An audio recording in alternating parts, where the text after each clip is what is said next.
You know, and the Beatles thought they had it tough. Dennis is the host of the Dennis Prager Show, founder of PragerU, writer of countless books and articles advancing the Judeo-Christian mindset and values. His most recent being his Rational Bible series, which I love deeply. And truly one of the brightest minds of our day, Mr. Dennis Prager.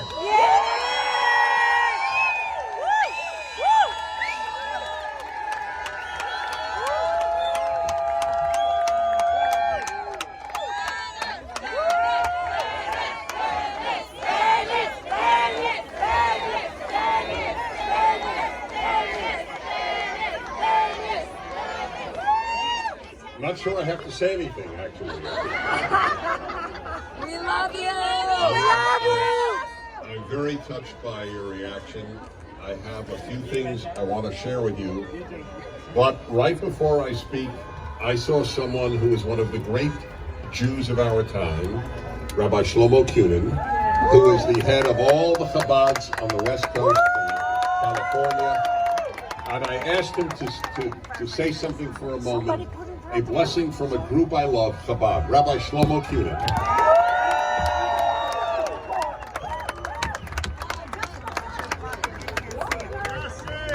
You must understand that the Lubavitcher Rebbe, when they came to say to him that the 6-day war is coming, this terrible war, all of these things Rebbe spoke before 10,000 Jews, and the Rebbe said, Yisrael, Makom Ba'olam, Achi Batoach.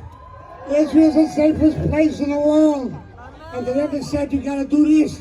Put on tefillin every day. Put mezuzahs on your door. If you're afraid of a mezuzah to buy, call us, we'll give it to you for nothing. And nothing to be afraid of. The ladies would like to Shabbos candles and all the rest. And we're gonna see soon the coming of Mashiach. Immediately, right now. Give your kids a Jewish education, because intermarriage is a horrible thing. Realize that. Educate them in Jews. The teachers believe in what they are teaching. I turn this over now to Rabbi Dennis. Thank you, Rabbi Kunin. Thank you, Rabbi Shlomo. By the way, if you give your kids a Jewish education, in fact, any religious education in America, you are vaccinating them against a much, much greater threat than COVID. And that is what they will study at university. They will learn the opposite of truth. My friends, there is a much larger issue than just Israel. And God, that is enough for any of us. But there is a larger issue. A world in which Hamas is not evil and Israel is a sick world. That is the greater crisis of our time. That's right. That we have to make the case at a rally in the year 2021 that Israel is not the villain and Hamas is sick. It is morally sick. There is something at the heart of the West that is sick at this time. And it is part and parcel of the notion that America is evil. The people who believe America is evil believe Israel is evil. They go together. There are no exceptions. Once you accept a great lie, you can accept a second great lie. So please understand the genesis of this sickness. A group of terrorists sends thousands of rockets over a peaceful country to destroy as many people as possible. The other country responds, and the responding country is the villain. Do you understand how sick things have gotten? Do you understand how bad it is at Harvard, at UCLA, at the University of Missouri? It doesn't matter what college. A young woman who attends Harvard, who is going to be working for me this summer, told me that she saw a sign up at Harvard that the Jews went into Palestine for oil. At Harvard, the ignorance is as great as the evil. I guess they really blew it, the Jews, didn't they? They should have gone to Saudi Arabia. And instead, look at where they ended up. People believe that. Jews went to Palestine it's not like the Jews had been there for thousands of years. There has never been, people don't know this, they don't know anything because they went to college. And therefore they know almost nothing. And what they do know is probably wrong. And I wish I were joking, I wish I were exaggerating. There have only been 3 independent states in what is called Palestine in the history of Earth. Jewish state 1, Jewish state 2, and Jewish state 3. That is not an opinion. That is not pro-Israel. That is true. There has never been a Palestinian state. There has never been an Arab state. There has never been an independent Muslim state there. 3 independent Jewish states. It's not like the Jews looked on the map and said, what a great place to go. Lovely beaches and oil. No, it's that they went back home. That is all it is. My friends, there are 22 Arab states. There is not room for 1 Jewish state the size of New Jersey. Do you understand what is being said? There are 50 plus Muslim states in the world. There is no room for 1 Jewish state. If it weren't for the Jews, there would be no Islam. Muhammad rooted his beliefs in what he studied from the Jews.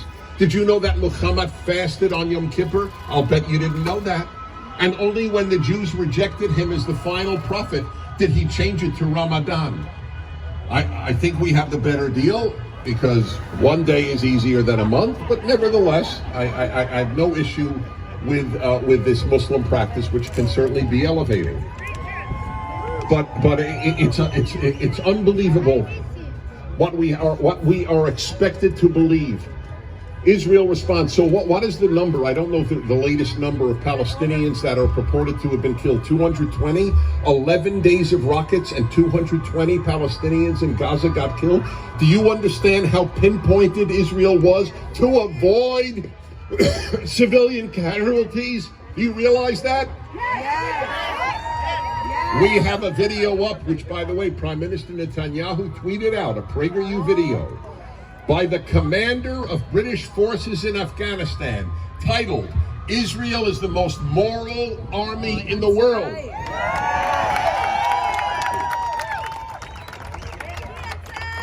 For a British colonel to say that about another army, that is quite a remarkable compliment. It is the most moral army in the world. The last thing Israel wants is to kill civilians. They use civilians. I believe with every fiber in my body that every Jew standing here, not to mention non-Jew, every Jew standing here, every Israeli, virtually, I can't speak for all, cares more about Gaza deaths than Hamas does. I think we weep for their children more than they do. They are scum. Hamas is scum. If you don't know that, there is something wrong with you.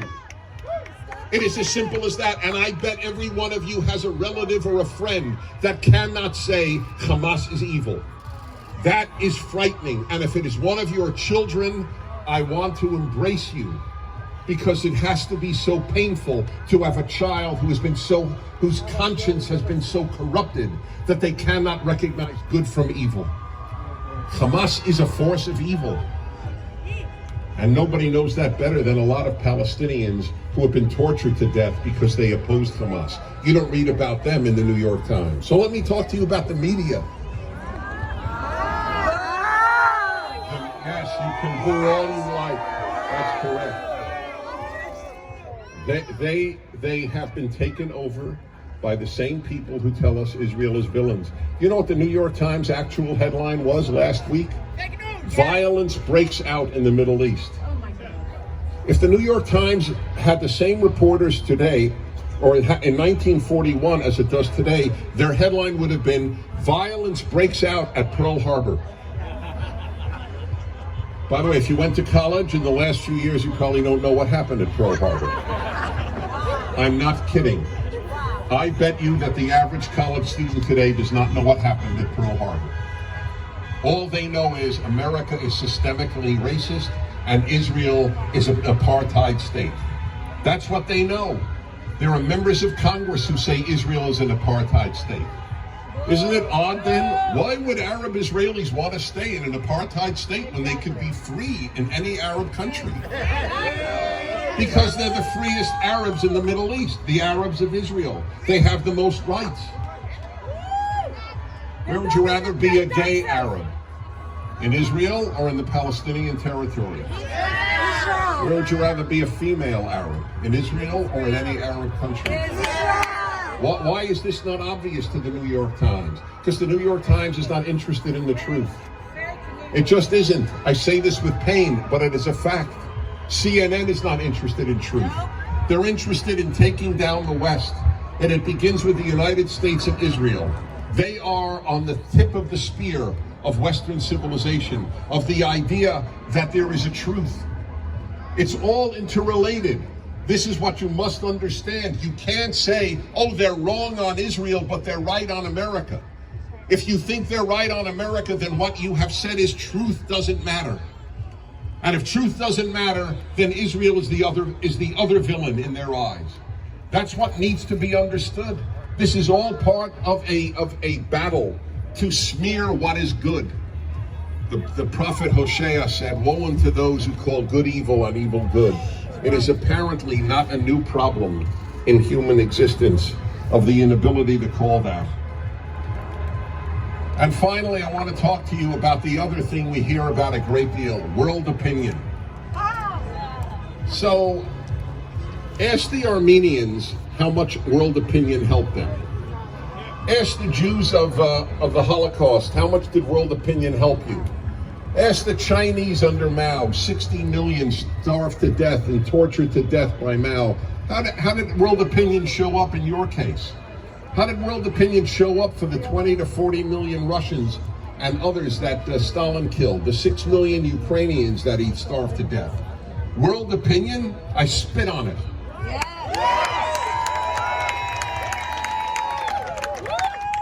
It is a moral fraud. When Iran is the head of the Human Rights Committee for Women at the UN. You can't make that stuff up.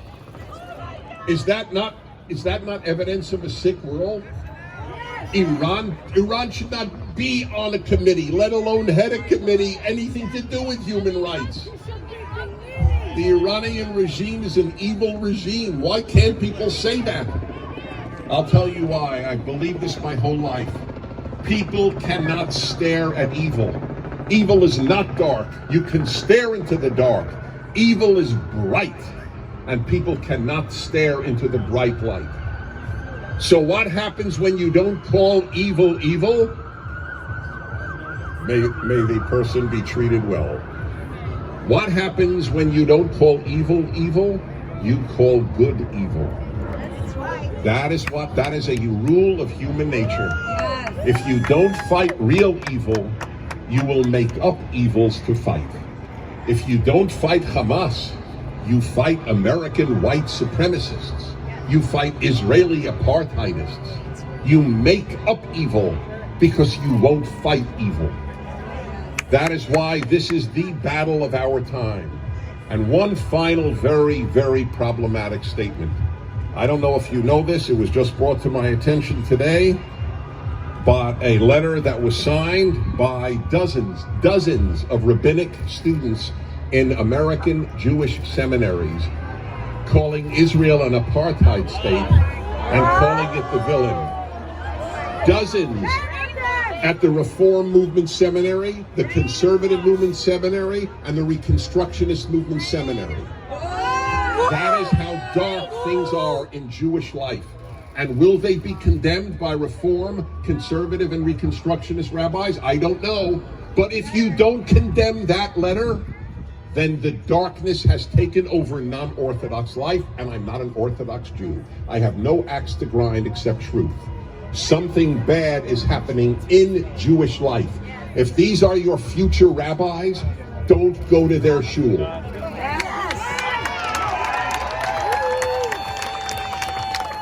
Yeah, the darkness has hit us, my friends. It's not them. It's us just as much as them. It's a good and evil issue, my friends. So you were told before, you know, Miss Iraq stood up here. Do you know what guts it took for her to stand with Miss Israel and take a photo? She can't go back to Iraq. That's it, my friends. That's my final word to you. The greatest of the human traits, the greatest, is courage. And I'll tell you exactly how to get it. You know what God says to human beings more than any other thing in the Bible? Al tira. Don't be afraid. Then you will have courage. People will drop you from their Facebook page. My friends, that is not the Gulag Archipelago. That is not Auschwitz. Okay? Let's be clear about what fate that is. And by the way, if friends drop you because you say Hamas is the villain, then thank God that you know about your friends now and you don't have to learn it 10 years from now. So friends, listen, if you want to sleep well at night, get out of the closet. That is what Jews and conservatives must do. Get out of the closet. It's tough in the beginning, and it's exhilarating at the end. Thank you. God bless you. Thank you.